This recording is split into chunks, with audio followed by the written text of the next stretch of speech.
So ఇప్పుడు ఇక్కడ వాక్యం ఏం చెప్తుందంటే యోబు గ్రంథంలో 6 బాధలు కలిగినా కూడా ఆయన నన్ను ఏం చేస్తారంట, విడిపిస్తా. ఎన్ని బాధలు అంటే 6 బాధలు, 6 బాధలు. సో 7 బాధలు కలిగిన ఏ కీడు నీకు కీడు వస్తుంది ఒక్కొక్కసారి. మనకు యోబుకు రాలేదమ్మా కీడు. ఆయన ఉన్నటువంటి ఆస్తి మొత్తం పోయింది. గొర్రెలు, బర్రెలు, ఆవులు, ఎడ్లు అన్నీ పోయినాయి. తర్వాత ఆయన ఆయన ఇంట్లో పని చేసేటోళ్ళు కూడా ఆయన కనీసం నీళ్లు తీసుకురంటే కూడా నీళ్లు తీసుకొచ్చి ఇచ్చే పరిస్థితి లేదు. పని వాళ్ళు కూడా వదిలిపెట్టి వెళ్ళిపోయినారు. ఒకటే రోజు 7 మంది కొడుకులు, 3 కుమార్తెలు, 10 మంది ఒకటే రోజు చచ్చిపోయారు. ఇంటి పక్కలు ఏమంటున్నారంటే ఏమయ్యా నువ్వు యథార్థవంతుడు కదా, నువ్వు దేవుని ఎందుకు భయభక్తులు కలిగి ఉంటావు కదా, దేవునికి నువ్వు ఎప్పుడు కూడా అన్యాయం చేయలేదు కదా, దేవుని నమ్మకంగా జీవిస్తున్నావు కదా. ఇప్పుడు అమ్మన్నట్టు అరే మరి మీకే అయింది, ఇట్లా ఎందుకు జరిగే, మేము దేవుని నమ్ముకోలేము కదా, మేము మంచిగా ఉన్నాం కదా. మరి దేవుని నమ్ముకున్నారు, మీరు నిజమైన దేవుడు అయితే మరి మీ కుటుంబాలకు ఇట్లా ఇట్లా చేసి అని యోబుని కూడా అన్నారు. యోబుని కూడా కానీ ఎప్పుడు కూడా యోబు దేవుని దూషించాలి. దేవుడు నాకు అన్యాయం చేసినాడు ఎప్పుడు కూడా అండ్లే. చివరిలో చూసే దేవుడు మరలా యోబుకు మళ్ళీ పిల్లల్ని ఇస్తాడు. మళ్ళీ 2 అంతలు ఆశిస్తాడు. ఒక అంత కూడా కాదు, ఇంతకుముందు ఎంత అయినారా అంతకి డబుల్ ఆశిస్తాడు దేవుడు. చూడు అంటే కష్టాలలో మనం నిలిచినాం అనుకో, కష్టాల్లో మనం గట్టిగా నిలబడ్డాం అనుకో, దేవుడు అద్భుతం చేస్తాడు. దేవుడు అద్భుతం చేస్తాడు. ఇక్కడ యోబు గ్రంథం 5వ అధ్యాయం 18వ వచనం చూస్తే, ఆయన గాయపరిచి గాయమును కట్టును, ఆయన గాయము చేయును, ఆయన చేతులే స్వస్థపరచు. అప్పుడు అమ్మకు చేతికి దెబ్బ తగిలింది అయినా ఆ గాయం ఆమెనంత ఆమె జారి పడలే, ఆమె జారి పడలే. అయ్యో ఎంత పని, ఇక్కడ పోకపోతే నేను చెయ్యి మంచిగా ఉంటుండేనేమో. అరే మాట మనం అనుకుంటాం, అరే గడికి పోకపోతే గడ కూర్చోకపోతే గట్లా కదా. ఇప్పుడు దేవుడు ఏమంటుండంటే ఆయన గాయము చేయను. ఆయన గాయం అంటే ఎవరు చేస్తారు గాయము? యేసుప్రభువే గాయం చేస్తాడు. ఎందుకు చేస్తాడు? అది మన మేలు కొరకే, అది మన మేలు కొరకే చేస్తాడు. మళ్ళీ ఏమంటాడు దేవుడు అంటే ఆయన చేతులే స్వస్థపరచును. అంటే దేవుని చేతులే బాగు చేస్తాయి, ఏ మనుషుడి చేతులు బాగు చేయి. డాక్టర్ల దగ్గరికి పోతాం మాతో కాదమ్మా అంటారు, కానీ దేవునితో అవుతుంది, దేవునితోనే అవుతుంది. ఒక ఆమెకు దయ్యం పట్టింది, 30 సంవత్సరాల నుంచి దయ్యం పట్టింది. అమాస పుణ్యానికి పడిపోతుంది. అమాస పుణ్యానికి ఒక ఊర్లో అమాస పుణ్యానికి పడిపోతుంది. ఆ ఊర్లో ఎవరైనా చనిపోతే కూడా పడిపోతుంది. నెత్తి మీద బైబిల్ పెట్టి ప్రార్థన చేసిన, కొన్ని మాటలు దేవుని మాటలు చెప్పిన, ఇప్పుడు కూడా అమాస పుణ్యానికి పడిపోదు ఆమె. ఇప్పుడు మంచిగా అయింది అంటే ఎవరు బాగా చేసినట్టు? దేవుడు బాగా చేసి. ఇప్పటికీ సార్ నువ్వు దేవుడు అంటారు నన్ను, నేను దేవుని కాదు, యేసుప్రభువే దేవుడు అని చెప్తా. దేవుడు బాగా చేస్తాడు. విశ్వాసం ఉండాలి. ఆమె విశ్వాసం ఉంచింది, ఇప్పటికి నమ్ముతారు. ఆ కులపోలకు వాళ్ళకి వీళ్ళకి భయపడుతుంది, కానీ ఇప్పటికీ వాళ్ళ మనసులో యేసుప్రభువే నిజమైన దేవుడు అని నమ్ముకున్నారు.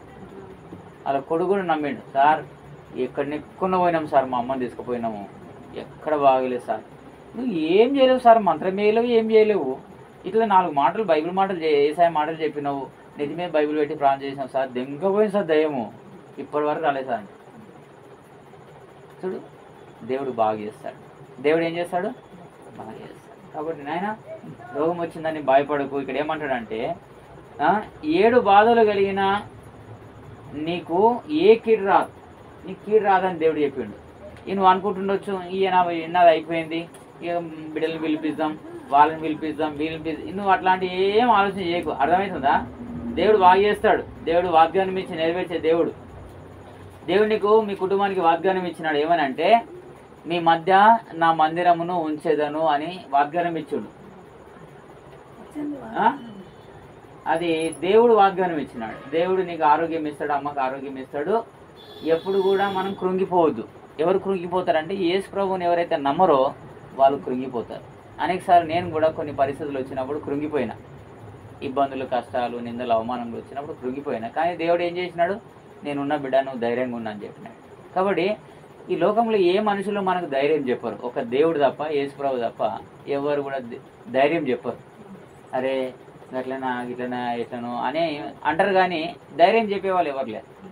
కాబట్టి దేవుడు ధైర్యం చెప్తున్నాను నీకు, ఏ కీడు రాదంట. మీకు వాగ్దానం ఇచ్చినాడు, ఏమని? మీ మధ్య నా మందిరం ఉంచుదనని వాగ్దానం ఇచ్చి ఆ వాగ్దానం నెరవేరిన తర్వాత దేవుడు తీసుకుంటాడు. అప్పటిదాకా దేవుడు మిమ్మల్ని తీసుకోడు, మిమ్మల్ని కాపాడుతాడు. దాని కొరకు మీరు ప్రాణం చేయాలి, మేము కూడా ప్రాణం చేస్తాం. మీ ద్వారా ఈ గ్రామంలో, ఈ రాకంచర్ల గ్రామంలో ఒక దీపస్తంభం, ఒక మందిరము ఏర్పడాలని దేవుని చిత్తమై ఉన్నది. ఒకవేళ ఇట్లా కూడా ఆలోచన చేయండి, ప్రాణం చేయండి. ఏమనంటే, ప్రభువా మాకు ఒక వాగ్దానం ఇచ్చినావు కదా, మీ మధ్య నా మందిరమును ఉంచదను అని వాగ్దానం ఇచ్చినావు కదా. ఒకవేళ నీ మాటను పెడుతున్నా మేము, నీ మందిర నిర్మాణ విషయంలో మేము సరిగ్గా ఆలోచన చేయడం లేదేమో, మరి అట్లా ఆలోచన చేస్తే ఈ రోగం తీసే ప్రభువా, అట్లా కూడా అడగండి దేవుని. అవునే కదా? దాని గురించి మేము ఇట్లా అడగండి, ఇప్పుడు అడగండి. ఈ రోగము దానికోసం తీసినావేమో, మేము ఏదన్నా సరి చేసుకోవడానికి ఇట్లా వచ్చినదేమో, మేము సరి చేసుకుంటాం ప్రభా. ఏదేమైనా కూడా ఇంత కొద్ది స్థలం విషయంలో ముందుకు వస్తాం. మాకు పోయేటప్పుడు ఏం కడకపోతాం, కొంత స్థలం ఏదన్నా మేము ఏర్పాటు చేస్తాం ప్రభా అని దేవునికి తీర్మానం చేసుకోండి, దేవునికి చెప్పండి. అట్లా ఈ రోగాలన్నీ కూడా తీసేస్తాడేమో. చూడండి, ఇశ్రాయేల్ ప్రజలు కూడా ఐగుప్తు దేశంలో వాళ్ళు కష్టకాలంలో దేవునికి మొరపెట్టినారంట. చూడమ్మా, నిర్గమకాండం 3వ అధ్యాయంలో ఈ మాటలు చెప్తాను నేను అనుకోలే.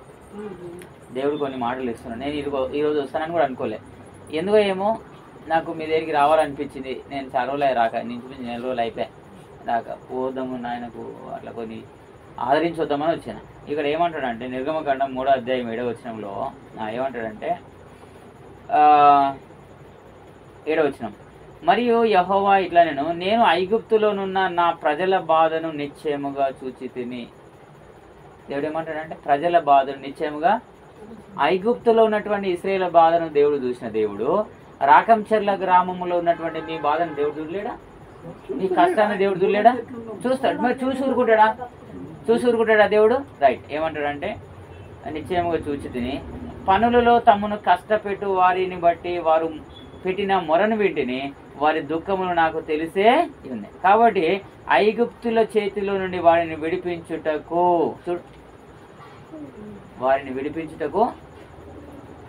నేను మోషేను పంపుతా. ఇక్కడ ఎవరిని పంపుతా? ఫరో రాజు ఐగుప్తులో ఉన్నటువంటి ఇశ్రాయేలును చాలా బాధ పెడుతున్నాడు. ఇటుకల పని చేసి, ఆ పని ఈ పని చేసి చాలా కష్టపెడుతుంటే, సుఖంగా ఉన్నప్పుడు వాళ్ళు ప్రార్థన చేయలేదు దేవునికి. చూడు, కష్టకాలం అందు వాళ్ళు మొరపెట్టినారంట. సుఖంగా ఉన్నప్పుడు, అన్నీ బాగున్నప్పుడు మొరపెట్టలే. ఫరో రాజు బాగా బాధ పెడుతున్నాడు, ఇబ్బంది పెడుతున్నాడు. అప్పుడు అయ్యా మేము పొరపాటు చేసినామయ్యా, నిన్ను మర్చిపోయి రాయి రప్పను చెట్టును పుట్టను మొక్కినామయ్యా, నిజమైన దేవుడు నువ్వే అని మాకు తెలుసు, అయినా కూడా నీకు లోబడి ఉండలే, నీ మాటలు వినలే, దయచేసి క్షమించు అని ఒప్పుకొని, వాళ్ళ పాపములు ఒప్పుకొని ఎప్పుడైతే ప్రార్థన చేసినారో దేవునికి, అప్పుడు వాళ్ళ ప్రార్థన విని ఒక మోషను పంపినాడు. మోషే ద్వారా ఐగుప్తు దేశంలో నుండి ఇశ్రాయేల్ ప్రజల్ని దేవుడు నడిపించినాడు. అంటే వారికి ఉన్నటువంటి బాధలు కష్టాలన్నింటిలో నుండి దేవుడు ఏం చేసినాడు? విడిపించినాడు. మన కష్టాలు బాధలు అన్నీ కూడా ఏ మనుషుడు తీయలే, ఆ దేవుడు తప్ప వేరే ఒక వ్యక్తి ఎవరు కూడా తీయలేదు. కాబట్టి బాధలు వస్తాయి, కష్టాలు వస్తాయి, రోగాలు వస్తాయి, అయినా కూడా దేవుడు ఏం చేస్తాడు? మనకు సాయం చేస్తాడు. దేవుడి మాటలు దీవించును కాదు. ఏమైనా ఏ కీడు రాదని దేవుడు చెప్పినాడు కాబట్టి నాకేమైపోతుందో, నాకు ఎట్లా అవుతుందో, ఇవన్నీ ఏం ఆలోచన పెట్టకు నాయన.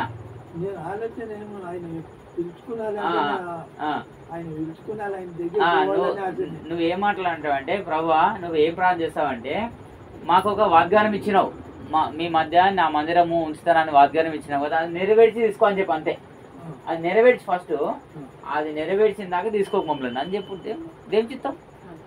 అంతే కదమ్మా. కాబట్టి దేవుని మీదనే మనం భారం వేయాలి, ఆయన చేతుల్లోనే పెట్టాలి మన జీవితాలు. ఓకేనా? ప్రార్థన చేసుకుందాం. మీరు ఎవరన్నా ఒకరు ప్రార్థన చేయండి, నాయన ప్రార్థన చేస్తాడు. 4 మాటలు అందుకు ప్రార్థన చేస్తే మాకు నెమ్మది ఉంటుంది.